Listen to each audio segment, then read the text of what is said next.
tey booy dem état Sénégal mooy jël sa en charge jël sa IPM sa santé famille. sa IPM lépp ñu état Sénégal jëlal la ko yow président nga am caisse noire mais pourquoi pas tey dindiwuñ ci 11 milliards yooyu 4 milliards wala 5 milliards injecté ko ci bourse yi. pourquoi defuñ ko pourquoi dagguñu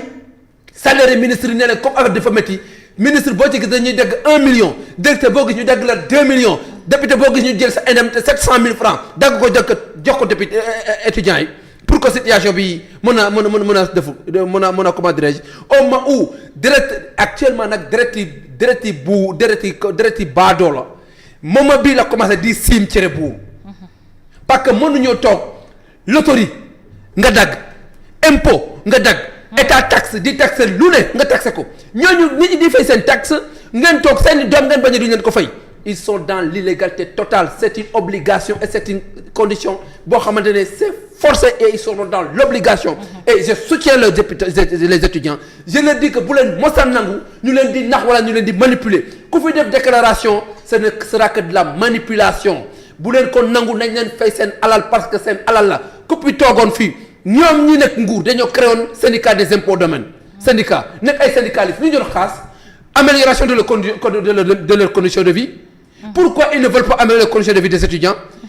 Ils ont dit qu'ils fuient des syndicalistes. Ils ont créé un syndicat aux impôts et domaines mais fonds commun nekk impôts et domaines pourquoi dagguñ ko fekkee ne am na ay fonds communs yoo xamante dañ ko loger quelque part peut-être dans l'administration fekkee ne am na ñu jël ko boole ko dugal ko jox ko étudiants yi mais mënuñ fi nekk promettre les Sénégalais moo essieux ñëw nag di def ay migmac di def ay jeux de yo-yo. Les gens en ont marre de vos jeux de yo-yo. Nous savons que vous êtes incapables, vous êtes dépourvus de solutions jusqu'à la moelle osseuse. Mais malgré tout, vous serez dans l'obligation de payer les bourses à ces étudiants. Et loolu noonu, je porterai ce combat jusqu'à ce que les étudiants auront la satisfaction totale. Parce que c'est ñun ñi nga xam ne ñun ay campagnards lañ. On est fiers de l'être. Jóge ci àll ba. Jànge fii Dakar xam nañ ñu fi nekk. Xam nañ étudiant nu mu sonné. Xam nañ ñu mu méttee. Xam nañ ñu subir. soo amul moyen tu vis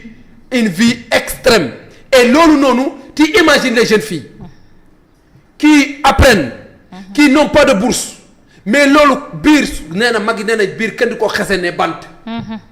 mais xoolal étudiante boo xamante ne day am ay besoins à chaque fin du mois besoins yooyu noonu elle peine à l'avoir mais kooku noonu tu ouvres une brèche pour elle. Tu ouvres une porte de brèche boo xamante ne mën na tugg dans la débauche ou bien dans de mauvaises pratiques yoo xamante ne véritablement ça n'honore pas et que l'objectif de l'État c'est d'accompagner sa jeunesse c'est de faire de tout pour que sa jeunesse soit dans des conditions optimales mais malheureusement au Sénégal c'est le seul régime à l'heure actuelle nga xam ne parti Sénégal yëpp a paralysé Sénégal est dans un cancer profond un cancer social un cancer professionnel un cancer académique avec un niveau boo xamante ne le niveau du débat politique est extrêmement au bas de ras de pâquerette. Pourquoi? Parce qu'en réalité ils ont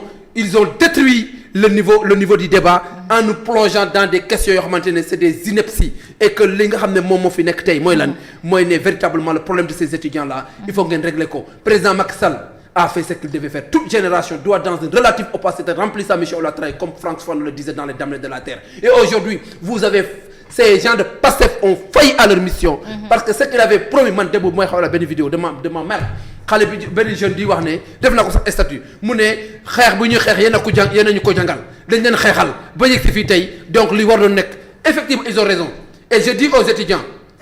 Celui qui prend le chemin de je m'en fous se retourne au village par si je le savais. Vous aviez eu à prendre le chemin de je m'en fous en clochardisant nos universités, en renforçant la crétinisation de nos universités. Et voilà aujourd'hui, c'est le karma. Vous êtes en train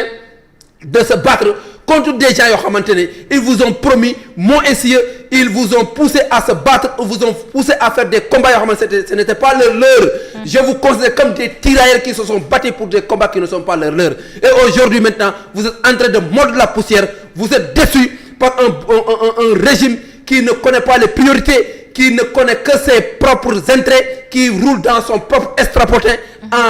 en vous déviant, en vous manquant de respect total. Et aujourd'hui, c'est la raison pour laquelle les parents doom yi mag yi yaay yi moment bi moom mën na ne ngeen def prise de conscience xam ne ñi ngeen fal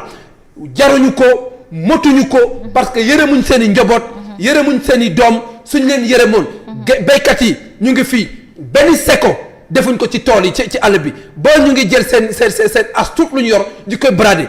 pour jàppale seen i doom parce que man j'étais en campagne le week-end mais luñ ma wax Samba mënuñoo toog suñ doom yi ne foofu di xiif ñu toog jël suñ gerte bi toog da ngay gis koo xam ne day bàcc tey gerte am ñetti saako wala ñetti saako jël ko yóbbu ko Kaolack jaay ko envoyé ko weef doomam pour lu mu dundee loolu ti comprendre noo mën a comprendre état ñëw promettre sénégalais yi lu mel ni noonu tey ñooñu nekk di vivre dans le calvaire extrême loolu du yoon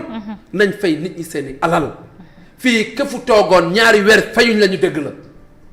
du journaliste ba du médecin ba du policier ba du gendarme ba du feneen ba bépp corporation boo monti nekk ngeen toog 2 mois fañ la wala 3 mois ñëpp dëgg leen waxatuma nag ñuy wax ay 13 mois ay 12 mois xam ay 10 mois peu importe fekkee ne benn salaire sax da ngeen ko war a fay. D'accord. Président Macky Sall il paye plus de 86 milliards par an de bourse 86 milliards par an te malgré tout dafa yokkoon salaire yi en professeurs yi ak salaire enseignants yi ful ko dindi impôt sur le salaire mais ñii à chaque fois yéen a ngi leb mais li ngeen di leb fan nga ko dugal. loi de finance initiale ak loi de finance rectificative bu 2024 mais xaalis bi fu mu dugg mënuñoo comprendre véritablement ngeen di jël suñ al ngeen di lebbi indi ko fii ñun invest tabaxul peinture leen daaju leen pont jënu leen zinc 0 kilomètre de route construit 0 forage gisuma ko ay peut-être ay finition mais yéen nag nii ngeen ne leen di bàyyi yéen waa Pastef mais lii ça ne peut pas prospérer lii ça ne peut pas continuer. D'accord, très bien, merci. yërëm leen xale yi ñii seen i rakk lañ seen i doom lañ seen i jërbaat lañ yërëm leen xale yi sonn nañ ñii dañ leen jël pour jàng jëluñ leen pour gangstérisme jëluñ leen pour ñu crétieniser wala clochardiser université temple du savoir là et je récuse j'incrimine celui qui a donné l'ordre aux forces de l'ordre d'entrer à l'université. C'est illégal et c'est anormal. nanguwuma ko tey nanguwuma ko suba du ma commencer nangu parce que malgré quelles que soient les conséquences quels que soient les problèmes qui peuvent surgir université on peut épargner les forces de l'ordre à l'université parce qu'en réalité du sol lieu te ñoom sax tiré mais mal à l'aise parce que en réalité xam nañ ne seen i rakk ak seen i jarbaat ak seen i njaboot ñoo nekk ci université yi on est des frères on est des sœurs nous ne devons pas nous jeter des filles on waruñu sànnante ay xeer waruñu sànnante ay lacrymogène waruñu sànnante ay pic waruñu sànnante ay wax yu ñaaw on est des frères nous sommes liés par le même cordon ombilical qui est Sénégal mais malheureusement le Pastef là si on suñ jógul wax ci lii on tend directement vers au bord du gouffre au bord du précipice te loolu su day fekk rëccu day fekk jëf wees et véritablement nañ jàppale étudiants yi député yi nag nga xam ne dañoo ñëw fii dañuy emmerder di wax ay étudiants yoo xam ne ay étudiants yi wax yu ne ay suppression bourse yem leen seen place. D'accord, très bien. yem leen seen place xamu leen seen bopp fexe leen xam seen bopp yem leen nguur def leen bett. ngeen jàppee ko yaakaar ne da ngeen fi yàgg non yem leen étudiants yi lu ñuy kaas seen droit la dañ leen di fay suñ salaire suñ agent du contribuable lañ leen di fayee donc tey man j'attendais à ce que benn